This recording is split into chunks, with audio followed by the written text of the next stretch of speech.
తమ సమస్యలను పరిష్కరించాలని కోరుతూ all India state Bank of India staff federation and ఆధ్వర్యంలో బ్యాంకు ఉద్యోగులు కొవ్వొత్తుల ర్యాలీ నిర్వహించి నిరసన తెలిపారు. ఈ సందర్భంగా all India state Bank of India staff federation regional secretary G Kiran, మహిళా విభాగం ఆర్గనైజింగ్ సెక్రటరీ దుర్గా భవానీలు మాట్లాడుతూ ఈ నెల 25న స్టేట్ బ్యాంక్ ఆఫ్ ఇండియా ఉద్యోగుల దేశవ్యాప్త సమ్మె కారణంగా 2 రోజుల పాటు 25-26 తేదీల్లో బ్యాంక్ సేవలు బంద్ చేయడం జరుగుతుందని తెలిపారు.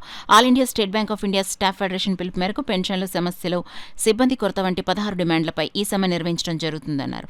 కార్యక్రమంలో access service organizing secretary Ram Kumar తదితరులు పాల్గొన్నారు. మా డిమాండ్లు 16 డిమాండ్లు ఉన్నాయి. 16 డిమాండ్లు కూడా మాకు అవ్వాలని చెప్పేసి మేము కోరుకుంటున్నాం. మేనేజ్మెంట్తో మేము ఆల్రెడీ పుటప్ చేసాము. ఇవన్నీ టాక్స్ జరుగుతున్నాయి. దీని భాగంగా మేము 25, 26 స్ట్రైక్కు వెళ్తున్నాం సమ్మెకి. దీనివల్ల ఏ కస్టమర్కి కూడా అభ్యంతరం, ఇబ్బంది కలగకుండా చూసుకుంటాం. స్ట్రైక్ అన్నది మా డిమాండ్స్ కోసమే. స్టేట్ బ్యాంక్లో వర్క్ చేస్తున్నాం కాబట్టి మాకు కొన్ని డిమాండ్స్ ఉన్నాయి. ఆ డిమాండ్స్ ఏంటంటే recruitment of messengers, recruitment of armed guards, recruitment of educate staff, అలా 16 డిమాండ్లు మాకు ఉన్నాయి. ఆ 16 డిమాండ్లు కూడా మా మేనేజ్మెంట్ పరిశీలనలోకి తీసుకుని మాకు న్యాయం చేకూరుస్తుందని చెప్పేసి కోరుకుంటున్నాం. సమ్మెకి దిగుతున్నాగా సభాపూర్వకంగా మీకు వినియోగించుకుంటున్నాం. దీనికి సమ్మె చేయడానికి కారణం ఏంటి అంటే మాకు డిమాండ్స్ మొత్తం 16 డిమాండ్స్ ఉన్నాయి. అవన్నీ ఇప్పుడు మా కామ్రేడ్ చెప్పారు.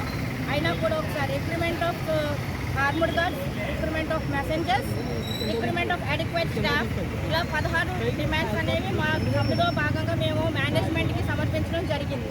స్ట్రైక్ నోటీస్ కూడా ఇచ్చాము మేము ఆల్రెడీ. దానికి సంబంధించిందంతా కూడా ప్రాసెస్ అంతా కూడా కంప్లీట్ చేయబడింది.